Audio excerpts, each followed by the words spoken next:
Volvimos con más Visión M y te traemos la solución a la trivia. ¿Qué diagnostica una espirometría? La respuesta correcta es la A, enfermedad pulmonar.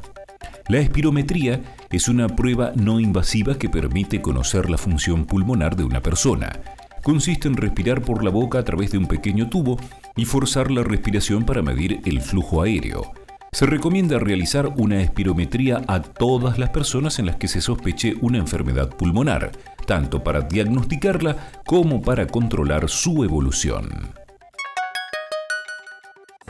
Bueno, y a propósito de este estudio médico, atención, si tuviste coronavirus vas a tener que realizártelo. Hoy es el Día Mundial de la Espirometría y en este sentido desde Prevención nos cuentan sobre los detalles de esta prueba. La espirometría es un poco lo que nos va a medir cómo funcionan nuestros pulmones. Sí, evalúa el funcionamiento de los pulmones, la espirometría. O sea, mide la cantidad de aire que entra y sale de los pulmones. ¿Y por qué es importante saber? Y ahora más en pandemia, el post-COVID, muchos pacientes el médico recomienda que se hace la espirometría para ver cómo quedaron los pulmones. Porque muchos pacientes, después de haber tenido una neumonía, baja mucho la capacidad pulmonar. Ajá. Bien, y contanos, ¿es un estudio complejo? ¿Cómo es el estudio en sí? Es un estudio muy simple que se hace en consultorios. Nosotros hacemos a los pacientes, post-COVID, pero también a pacientes fumadores, como lo dijo la señorita, a pacientes fumadores, y detecta el asma y el EPOC. Es un estudio que detecta el asma y el EPOC también. Es muy simple, es indoloro. Ahí lo estamos viendo en el Exacto. video. Sí. A ver este paciente.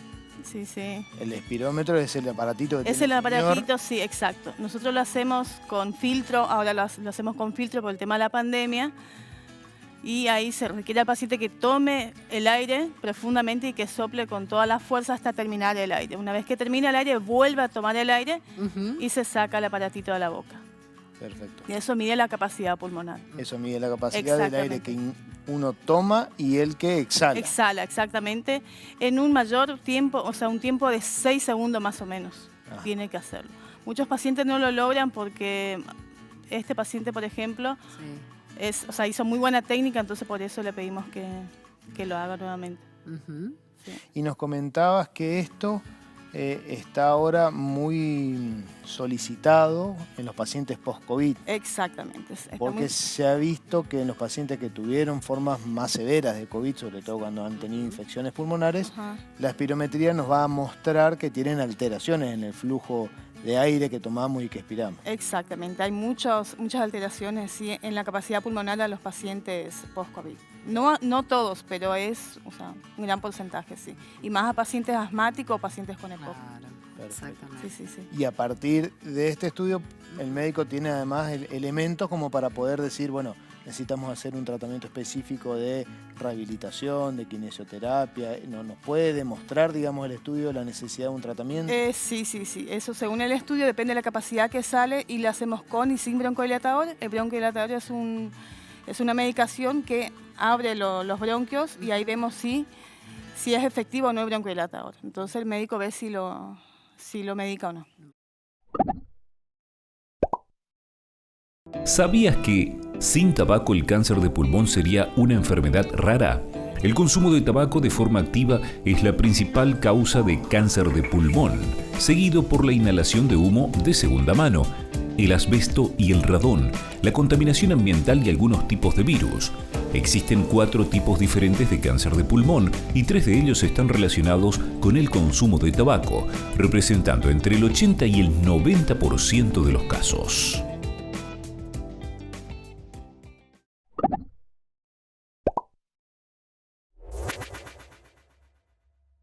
En conversaciones con otros colegas decidimos que era momento de abrir el panorama hacia cuestiones más locales y más inmediatas, intentar abarcar problemas más claros. Y yo creo que una de las razones de eso es simplemente la convivencia con el río. Soy un usuario también del río, soy kayakista, navego también a vela, y eso hace que uno esté en contacto continuo con el ambiente, comienza a interpretarlo de otra manera y sobre todo empezás a ver los problemas reales que están ocurriendo. Entonces, tenía un conflicto académico, un conflicto científico. Por un lado, estaba haciendo una ciencia en ese lugar, en ese río, que no focalizaba o no comprendía esos problemas, y por otro lado salía a navegar y veía los problemas que se incrementaban, que eran cada vez más evidentes, y por algún motivo no lo estaba abarcando. Entonces decidí hacer un quiebre en ese aspecto y focalizar directo sobre los problemas. Y el problema de los plásticos quizá era el más evidente y, paradójicamente, a pesar de ser tan claro, no estaba siendo abordado por otros investigadores. Y no hablo solamente en el país, estoy hablando a nivel de Sudamérica.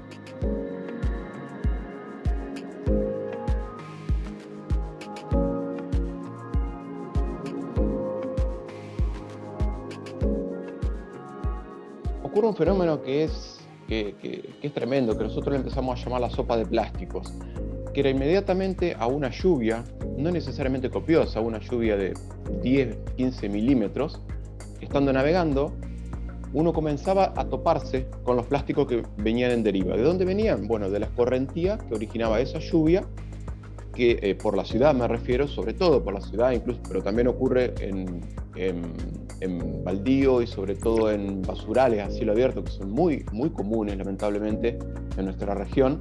Y era tal la concentración de plásticos que en el casco del kayak sentíamos los golpes, tac, tac, tac, tac, tac, los golpes de los plásticos pegándonos, o botellas, o cualquier otro elemento de los plásticos rígidos, los plásticos más duros, lo sentíamos. Eso ocurrió inmediatamente a la lluvia o durante la lluvia. El kayakismo te permite también navegar en climas no muy amenos para otras actividades, pero el kayakismo se puede. En esas circunstancias era, y es porque sigue ocurriendo el fenómeno, ¿no?, algo muy, muy llamativo y casi imposible de evadir a nivel científico, de no focalizar sobre eso cuando uno ve que la problemática llega a esos niveles. Eso fue una de las cuestiones, por lo menos en lo personal, que a mí más me quebró, que me hizo entender que ahí había algo muy, muy grande, un problema muy grande que no estaba siendo científicamente abordado en la forma debida. Luego empezamos a ver, en paralelo, el fenómeno de los camalotales de plástico. También son formas que nosotros nos dirigimos, nosotros les llamamos así, no está en la literatura mencionado de esa manera, que sobre un núcleo de un camalotal de Cornea crassipiens, que son los más habituales que se ven en el río, se van enredando, se van fusionando plásticos de toda índole, siempre plásticos flotantes, que hacen que se forme un mega camalote de mitad basura, mitad plásticos, mitad verde, mitad plantas.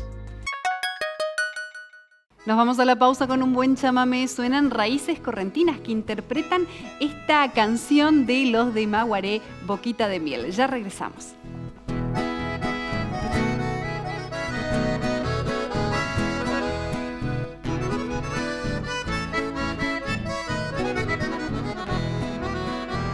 Puedo degustar de tu boca en flor, de un beso de amor, la divina miel.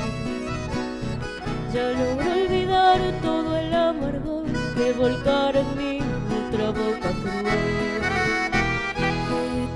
Papel de yurumi, capullo de amor que sabe brindar toda la emoción, todo el frenesí, a quien su dulzor se acerque a libar.